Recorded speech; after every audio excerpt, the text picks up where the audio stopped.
Hola, yo soy Rubén y esto es El Parche de Odín, el podcast personal de un oftalmólogo entre Suecia y España. Este es el episodio 243 y se titula Primero, no dañar.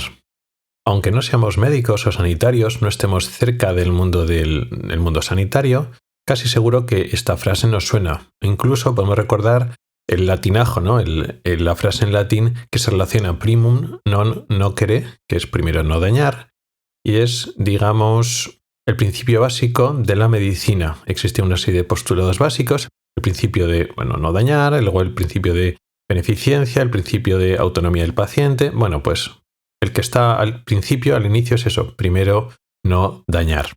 Y quería hablar hoy de este principio de la medicina debido a una reflexión que me ha dado por pensar cómo este principio se aplica o no se aplica o se aplica en diferente medida o con diferentes matices en función del tiempo.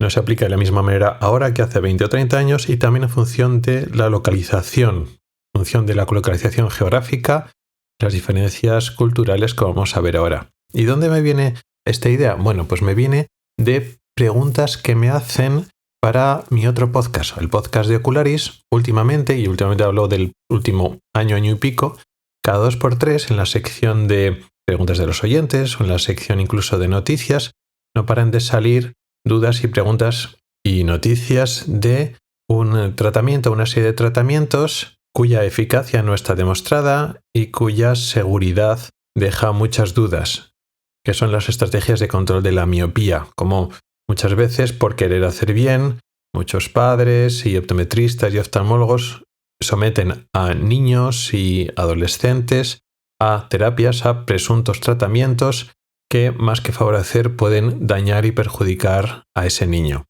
Y cuando me piden que analice el nuevo tratamiento de turno y yo el análisis y me leo los artículos y tal, mi respuesta siempre es la misma cuando efectivamente ese tratamiento no ha demostrado su eficacia a largo plazo y sobre todo su seguridad, cuando hay dudas importantes de su seguridad, es que lo primero es no dañar. La cosa es que sometas al niño o al adolescente a un estudio clínico y los padres saben que este tratamiento no está demostrado, puede producir consecuencias, complicaciones, lesiones y una persona lo asume que este tratamiento es experimental. No estás tratando a un niño, estás metido en un experimento. Son cosas diferentes. Y este ejemplo, hay muchos más, pero este ejemplo en concreto que ha sido tan reiterado estos últimos meses o este último año y pico, me ha dado por pensar que aparte de problemas y sesgos y engaños y conflictos de intereses, hay algo más por detrás. Me explico. La mayoría de los artículos que demuestran o que están a favor de ese tipo de tratamientos, otros tratamientos que realmente no deberíamos utilizar, están sesgados, hay conflictos de intereses y hay mala ciencia por detrás. Hay trucos estadísticos, como enseñar, en vez de los valores absolutos, pues enseñan riesgos relativos, ignoran los efectos rebote, hacemos los estudios a posteriori en vez de establecer las variables o los objetivos estadísticos a priori, analizamos a posteriori y dividimos en subgrupos para encontrar diferencias estadísticas que no tienen en el estudio original. En fin, hay trucos, malos trucos o mala ciencia, que lo que hacen es retorcer los datos hasta que dicen lo que queremos que digan, o directamente puede haber fraude de datos.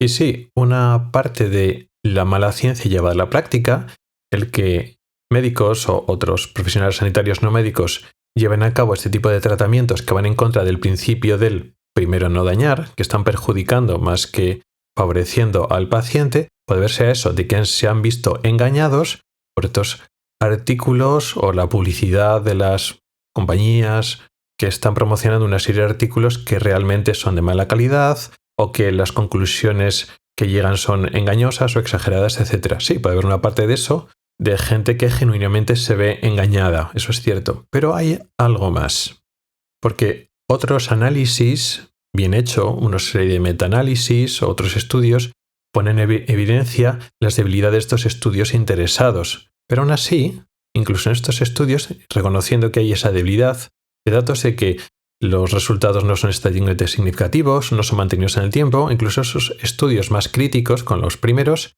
recomiendan tratar.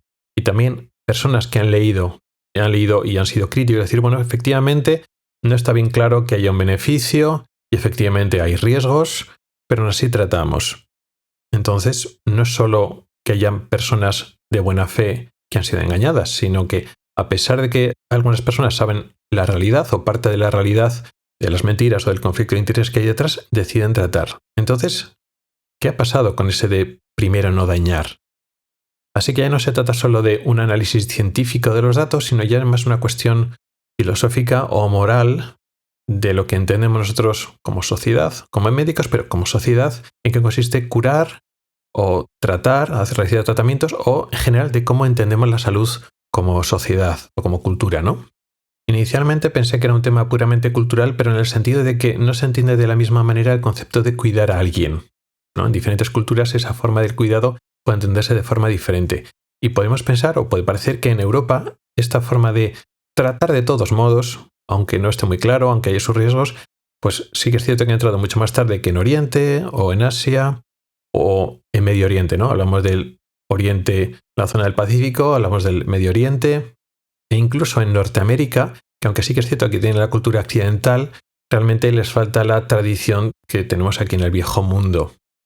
Y sí, aquí también sigue entrando pues esas tendencias por la globalización, porque ya pues las diferencias culturales cada vez son menores. Pero bueno, efectivamente, aunque las influencias de otras culturas y otras potencias están claras en Europa, porque ya Europa ya no es el líder cultural o del pensamiento a nivel mundial, y bueno, el conflicto de intereses también pesa mucho, pero sí que es cierto que ha tardado más. Y al principio pensaba que era un tema de cultural, de que el tratar de todos modos no entraba en Europa tan rápido como en otras culturas. Pero no es tan sencillo, hay algo más profundo. Y sí, es cierto que aquí, vamos a hablar aquí así en general en Europa, somos más lentos de adoptar ideas que vienen de fuera, sobre todo que vienen de otras culturas. Y esto habla muy mal de nosotros me refiero a los europeos, nos habla mal de nosotros en plan racistas. Aunque a veces este rechazo, no llamas racismo, este rechazo a las otras culturas, porque son de otras culturas, malo de base, pero también tiene consecuencias positivas. O si queremos pensar bien de nosotros, en plan arrogantes, podemos pensar que efectivamente los europeos corrompan menos la ciencia que otras culturas o en otros sitios. Sí que es cierto que los fraudes científicos, por ejemplo, en países como China, son muy escandalosos. Pero también hay otros ejemplos de fraudes en países de Oriente Próximo. ¿Puede haber un componente real en ese sentido? Puede ser. Pero esto yo pienso que son detalles que pueden ser más o menos ciertos en momentos concretos, pero no estamos olvidando de una cuestión de fondo, más cultural, más de evolución del pensamiento humano, y es a lo que me quería referir en el tema de hoy. Pienso que aquí en Europa todavía hay una herencia del concepto de médico, que es un concepto occidental, que no tiene las mismas connotaciones de sanador, curandero o de esas personas que cuidaban de la salud de los demás en otras culturas. Porque en todas las culturas ha habido la figura o las instituciones, los colectivos que cuidaban, que curaban a los demás. Los hemos llamado médicos, sanadores, curanderos y nos estamos unificando en la misma figura. Y efectivamente se preocupan de curar a los demás con mayor o menor éxito, con mayor o menor ciencia o empirismo o misticismo. Eso ha ido evolucionando en todas las culturas. O sea que la revolución científica en Europa también llegó relativamente tarde y el concepto de médico, pues en la antigua Grecia o en la Edad Media, pues no era muy científico. A veces puede ser más o menos empírico, pero un poco científico. Y el misticismo y los conceptos de los cuatro humores es tan anticientífico como otros misticismos de energías que puede haber en los sanadores orientales. O sea que no podemos atribuirnos los europeos más método científico y podemos ponernos la medallita de que nuestra tradición histórica durante tantos siglos haya sido mucho más científica que los demás. En algunos aspectos sí, en otros aspectos no, pero no van por ahí los tiros. No estoy hablando del cómo de real eran los tratamientos o cómo de científico o de objetivo o de experimental o de observacional eran los métodos. No, voy a otra cosa. El primum non nocere, el primero no dañar, es un concepto de médico occidental. Efectivamente, este concepto está en decadencia, está deteriorado incluso en Europa, pero incluso aunque no era un concepto tan deteriorado, la realidad es que otras culturas no occidentales no han aceptado, no han asimilado ese concepto de forma profunda. Lo mismo que la revolución científica ha barrido el mundo, ha revolucionado lo que es la sanidad o la práctica médica en todos los lugares del mundo, porque la ciencia funciona. Otros valores no científicos, no terapéuticos, sino otros valores de tomar decisiones, de los principios básicos de la medicina, se asimilaron en otras culturas que recibieron colonización física de la época de la Europa colonial o colonización cultural, cuando pues, lo occidental y lo que venía, el modelo cultural europeo, en este caso de hacer medicina y hacer ciencia, se impuso en mayor medida en la mayor parte del mundo. Sí, se impuso, pero no fue realmente asimilado en países que no veían esos principios morales o éticos o de forma de comportarse como auténticamente suyos. Y ahora, con la vieja Europa en total decadencia, y ahora pintamos cada vez menos a nivel político y cultural, este aspecto del rol moral del médico, cómo debe comportarse el médico, este aspecto deontológico del médico, que ya no había sido asimilado completamente, ahora desaparece.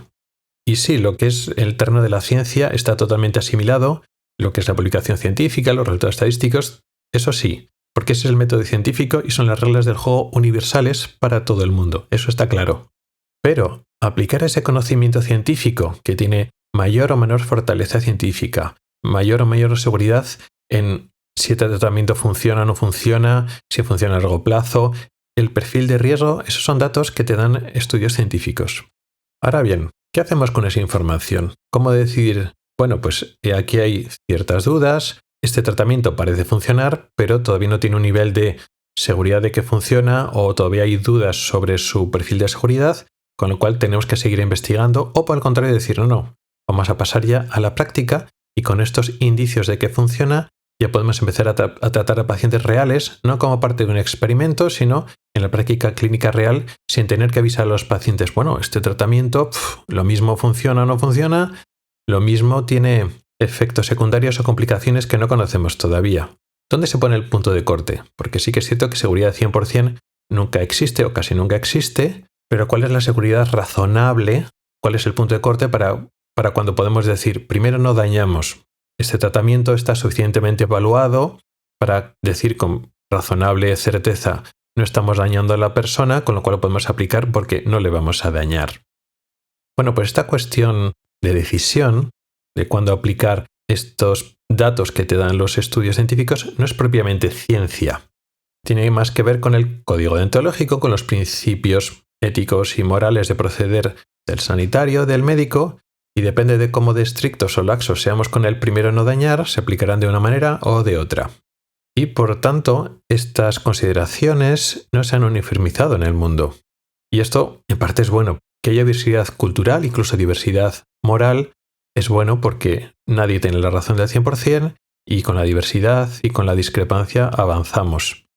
Dentro de esta discrepancia moral, en el fondo de la cultura occidental y sobre todo la europea, pone al individuo por encima de todo.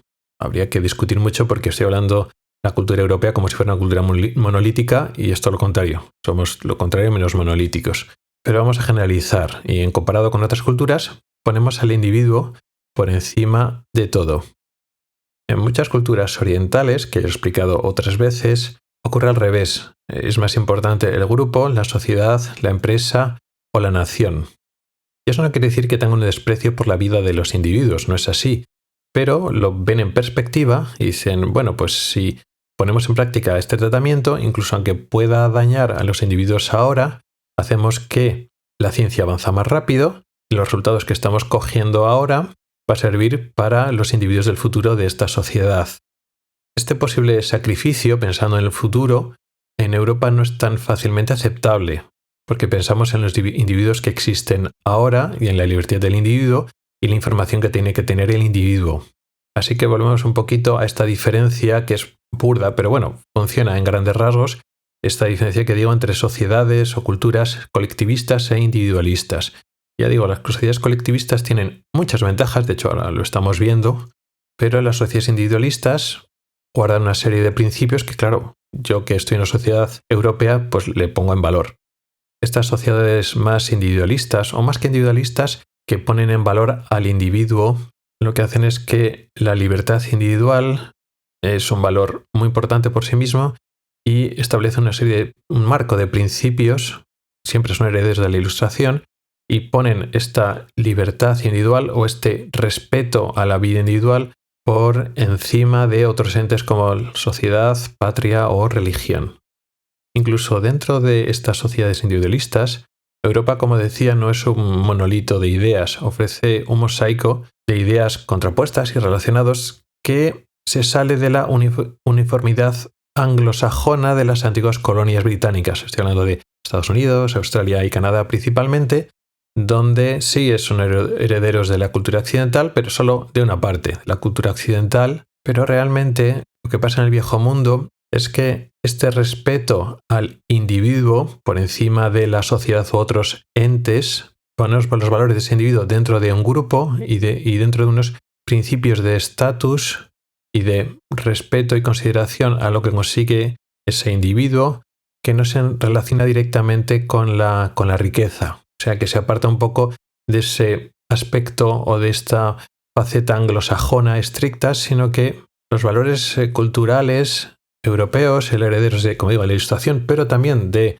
la tradición greco-latina, tiene ese valor de profundidad que quiere trazar una serie de líneas rojas y que marca, aunque parezca que hay mucha distancia entre estos conceptos, marca lo que para nosotros significa el sanador, el curandero, el médico.